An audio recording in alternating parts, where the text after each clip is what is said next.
اگر آپ اس پہ غور کریں تو آداب معاشرت کا خلاصہ ہے یہ حدیث۔ آقا کریم نے ارشاد فرمایا اتنی دیر تک کوئی شخص کامل مومن نہیں ہو سکتا جب تک وہ اپنے مومن بھائی کے لیے وہ پسند نہ کرے جو اپنے لیے پسند کرتا ہے۔ ایک اچھا معاشرہ تشکیل دینے کے لیے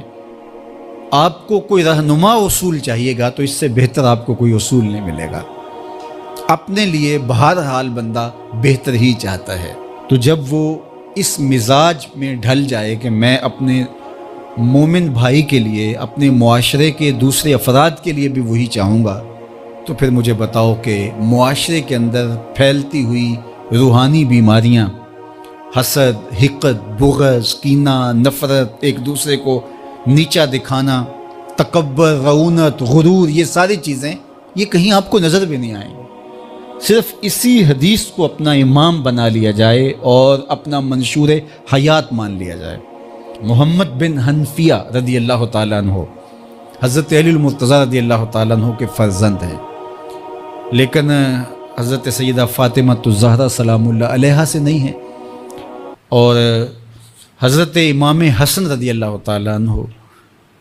حضور علیہ الصلوۃ والسلام کے نواسے، تو بھائی آپس میں، تو دونوں میں کسی معاملے میں شکر رنجی ہو جاتی ہے۔ شکر رنجی جس رنج میں مٹھاس ہو، شکر ہو، میٹھی ناراضگی، کوئی بغض حسد پہ مشتمل ناراضگی نہیں۔ تو حضرت محمد بن حنفیہ ایک دن بیٹھے تو سوچا کہ وہ میرے عمر میں بھی بڑے بھائی ہیں، اور پھر دوسری بات یہ ہے کہ وہ رسول خدا کی بیٹی کے بیٹے ہیں، ان کا یہ اعزاز ہے، بہرحال مجھے تو یہ اعزاز نہیں ہے، پھر جوانان جنت کے سردار بھی ہیں، تو میں ان سے ناراض ہوں، وہ میرے سے ناراض ہیں، تو بات بھی کوئی اتنی خاص نہیں۔ تو اب دن بھی 3 گزر رہے ہیں، چلو میں ان کو راضی کر لیتا ہوں۔ تو گھر سے نکلے ان کو راضی کرنے کے لیے، تو واپس آ گئے راستے سے، کاغذ لیا اور اس کے اوپر اپنے بھائی کے نام مکتوب لکھا کہ میں آپ کو راضی کرنے کے لیے گھر سے نکلا تھا،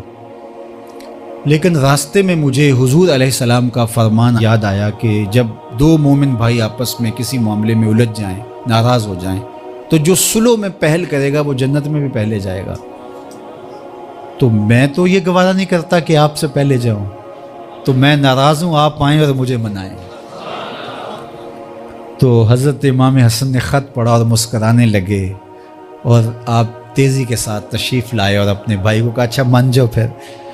تو وہ مننے کے لیے تو پہلے ہی تیار تھے نا۔ تو جب آپ اپنے مومن بھائی کے لیے وہ پسند کریں گے جو اپنے لیے پسند کرتے ہیں، تو پھر زندگی گزارنے کا مزہ آنے لگے گا۔ نفس روکتا ہے یہ چیز میرے پاس ہے اس کے پاس نہ ہو، یہ اعزاز میرے پاس ہے اس کے پاس نہ ہو، اور اس کی ایک اپنی لذت ہے اور وہ مادی لذت ہے، اور ایک ہے باطن کی، روح کی لذت۔ تو روح کی لذت نفس کی لذت سے کہیں زیادہ اور کہیں دیر پا اور کہیں مختلف ہے۔ اس لیے جب آپ قربانی دیتے ہیں، ایثار کرتے ہیں یا کسی کو ترجیح دیتے ہیں، تو اس کی جو روحانی لذت ہے، آپ کو بھوک لگی ہوئی ہے تو آپ کو ایک روٹی مل گئی ہے، تو آپ کو ایک ایسا شخص نظر آیا جو آپ سے بھی زیادہ بھوکا ہے، اور آپ کسی نمائش کے لیے نہیں، محض اللہ کی رضا کے لیے اس کو روٹی دے کر کے دیکھیں، خود بھوک کاٹ کے دیکھیں، وہ مرغن کھانوں میں سرور نہیں آئے گا جو اس بھوک میں لطف آپ کو آئے گا۔ تو حضور علیہ السلام کا یہ فرمان اپنے عمل کا حصہ بنا لیں، اور اپنے بھائیوں سے جو خونی رشتے سے جڑے ہوئے بھائی ہیں وہاں سے شروع ہو کر کے پورے معاشرے کے اندر اس کا عملی نفاذ کریں۔ آپ کو اتنا سرور آئے گا اور باطن میں اتنا نور آئے گا، اور اس قدر معاشرے میں خوبصورتی کی بنیاد پڑے گی۔ اور اگر ہم آج اس حدیث کو اپنے لیے خضر راہ بنا لیں تو یہ اس پہ عمل کرنا کوئی مشکل نہیں ہے۔ یہ آپ ابھی سے جب اٹھیں گے تو اپنے ساتھ والے کو ترجیح دے دیں گے کہ پہلے یہ گزر جائے، تو ابھی سے شروع ہو جائے گا یہ کام۔ تو یہ آپ گھر میں اپنے بچوں کے ساتھ، اپنی بیوی کے ساتھ، روزمرہ کی زندگی میں جہاں ملازمت کر رہے ہیں، کاروبار کر رہے ہیں، جن دوستوں کے ساتھ کھیل رہے ہیں حتیٰ کہ، تو یہ وہ چیز ہے کہ اس کا آغاز عمل سے پہلے سوچوں سے شروع ہو جاتا ہے۔ کہ آپ کسی کے لیے اچھا سوچنا شروع کرتے ہیں. جو اپنے لیے سوچتے ہیں وہ اپنے بھائی کے لیے بھی سوچیں. ہمارے بزرگ فرمایا کرتے تھے کہ کسی کے ساتھ دوستی کا ایک حق یہ بھی ہے کہ اس کی آخرت کے لیے سوچا جائے کہ یہ میرا دوست ہے تو دنیا میں میرے ساتھ ہے تو حشر میں بھی جنت میں میرے ساتھ ہو.